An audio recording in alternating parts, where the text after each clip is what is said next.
আসসালামু আলাইকুম ওয়া রাহমাতুল্লাহ। একজন বোনের ছোট্ট একটি গল্প।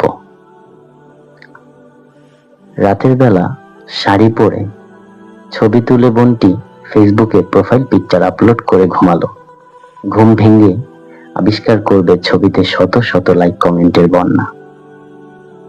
কিন্তু সকাল হতেই বোনটিকে গোরস্থানে পাঠানোর তোড়জোড় শুরু হয়ে গেল। তার নিদ্রা ভঙ্গ হলো কবরের নিচে মাটির সঙ্গে প্রথম গভীর আলিঙ্গনে।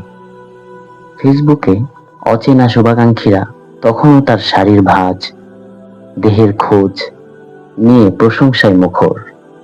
3.5 হাত মাটির নিচে মেয়েটি বলছে, চিৎকার করে বলছে, দোহাই লাগে, দোহাই লাগে তোমাদের, আমার আযাব বাড়িও না।